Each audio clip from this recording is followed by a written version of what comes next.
அந்த மெயிலை அனுப்பிச்சிட்டியா? S, அனுப்பிச்சிட்டேன்.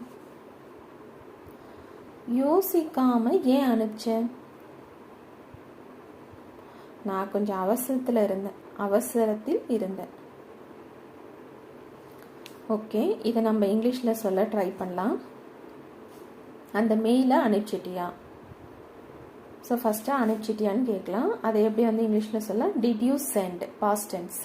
Did you sent அந்த மெயிலை, that email. Did you send that email? So சென்டோட V1 V2 V3 ஃபார்ம் என்ன வரும்? சென்ட். ஸோ கொஷின் டைப் பண்ணுறதுனால ஃபஸ்ட்டு நீங்கள் அந்த சென்ட்டு தான் பாஸ்ட் டென்ஸ் வேர்ப் வந்து சென்ட் இல்லைங்களா? அதை எப்படி பிரிக்கலாம்? Did plus send.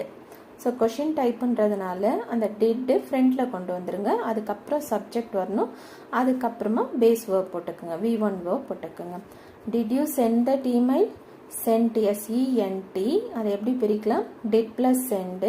Question type பண்ணுறதுனால டிட்டை ஃப்ரண்ட்டில் வரும், டேட். அதுக்கப்புறம் subject you, did you. Did எப்படி பிரித்தோம்? டிட் ப்ளஸ் சென்ட் இல்லையா? டிட்டு ஃபர்ஸ்ட்டில் எழுதிட்டோம். அதுக்கப்புறம் மீதி இருக்க சென்டை போட்டுக்கோங்க. Did you send that email?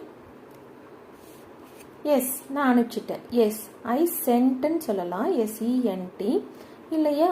S, I did. யோசிக்காம ஏன் அனுப்பிச்சிங்க? ஸோ ஏன் அனுப்பிச்சிங்கன்றதை ஃபஸ்ட்டு சொல்லிடலாம். ஏன்றதுக்கு நமக்கு தெரியும். கொஷின் வேர்டு என்ன? Why did you do it? ஏன் செஞ்சீங்க? Why did you do it? நம்ம ஏற்கனவே பார்த்தோம் கொஷின் டைப்க்கு எப்படி வந்து எழுதணும்னு சொல்லிட்டு. Why did you do it? யோசிக்காமன்றதுக்கு வித்தவுட் திங்கிங். யோசிக்காம ஏன் செஞ்சீங்க? Why did you do it without thinking? நான் கொஞ்சம் அவசரத்தில் இருந்தேன். I was எப்படி இருந்தோம்? கொஞ்சம் அவசரத்தில் இருந்தோம் இல்லையா? அவசரத்தில் இருந்தேன். I was in a hurry. அவசரத்தில். I was in a hurry.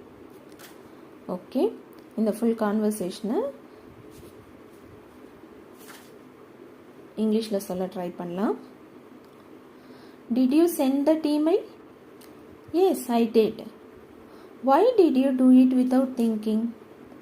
I was in a hurry.